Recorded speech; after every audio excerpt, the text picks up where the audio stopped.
people back to it's all work. about personal attacks, you know. And my God, hate. That's exactly. what it is. That's hate. Hate. Nothing but hate. That's all it is, man. I mean, you know. And hopefully, I hope it doesn't discourage, and I'd like to deal with that in the last segment. Okay. To what extent this might discourage turnout?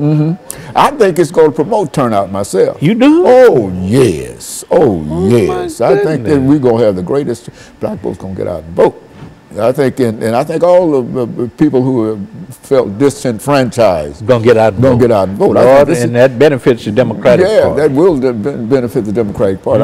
I just don't see any place where folks are going to stay at home. I mean, this thing has gotten too hot. Oh, yeah, for folks. So you got to say something one way or the other. You know, that's what I told my son. I said, nah, and my grandson, I said, now, y'all, you tell your folks y'all got to get out and vote. I don't care who you vote for. But one other thing we need to deal with, I think, is to the extent to which the third party, the Libertarian Party, with Johnson, the extent to which he's ciphering off some black votes. That's right. That's right. Yeah. But I think Miss Clinton's going to win this thing. I'm so. That's what all of the folks that I hear on television, MSNBC, CNN, Wall Street Journal, Huffington Post, they all show a victory. And I'm just praying that.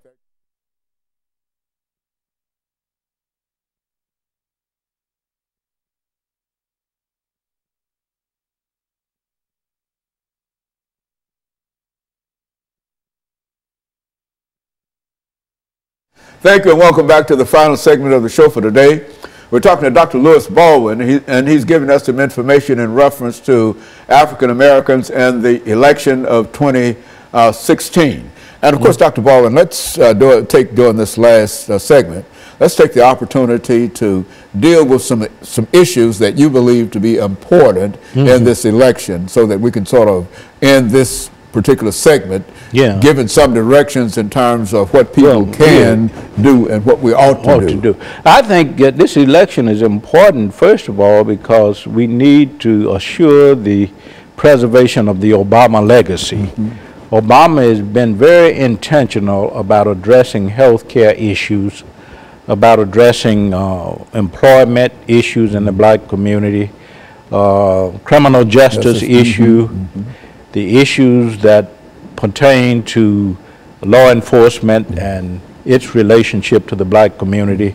So we need to preserve his legacy in terms of pushing legislation that address the concerns for African Americans and women. We have to keep in mind that the Ledbetter Law or Act was signed by President Obama, which called for equal pay equity for women. So we first of all got to preserve his legacy for the black community, and I think that's very important for the black community.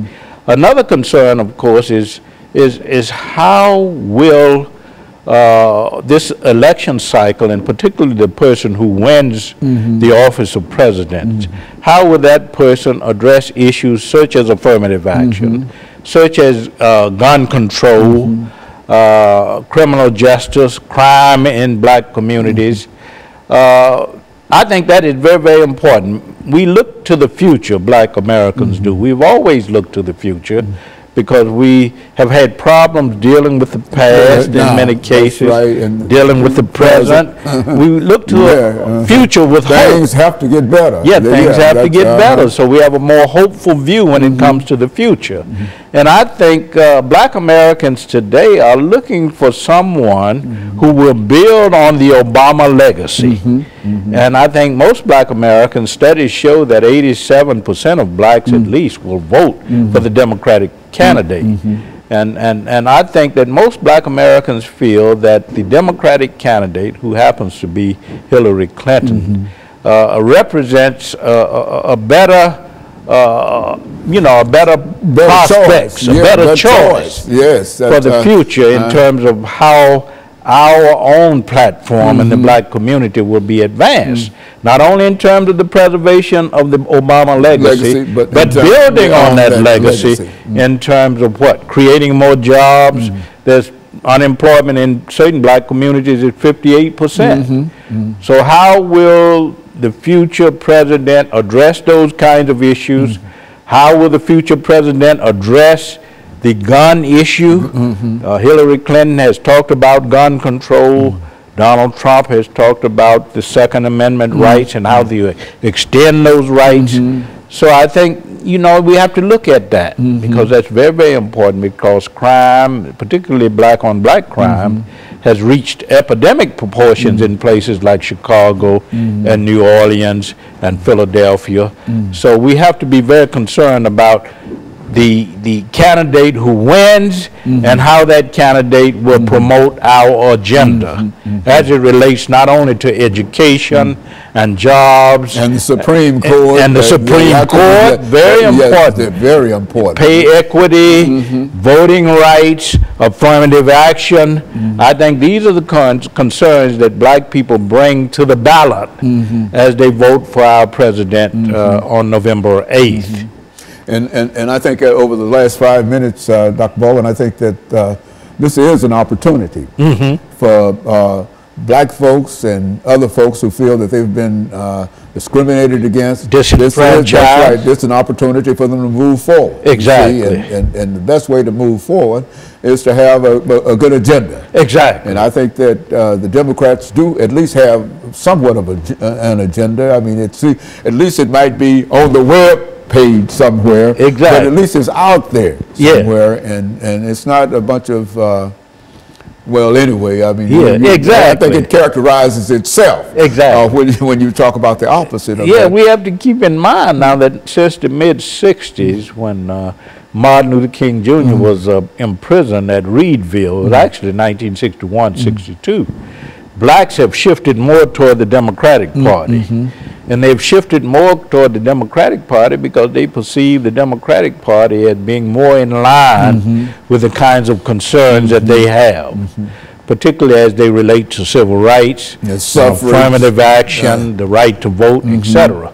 So I think most black Americans will, in this election cycle, support the Democratic ticket to the tune of at least 87%. If you look at President Obama in 2008, he got 93% of the black vote.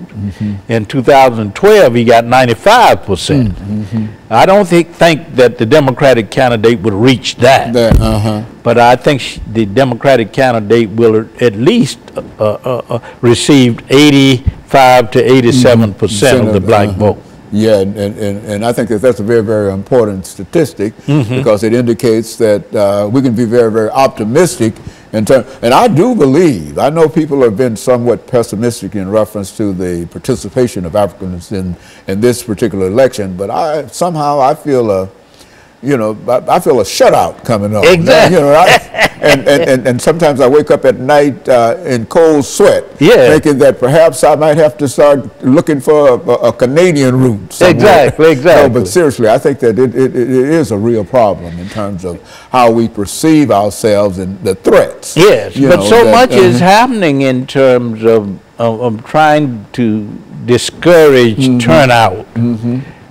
We see that I think on both sides to some extent, and particularly on the Republican side.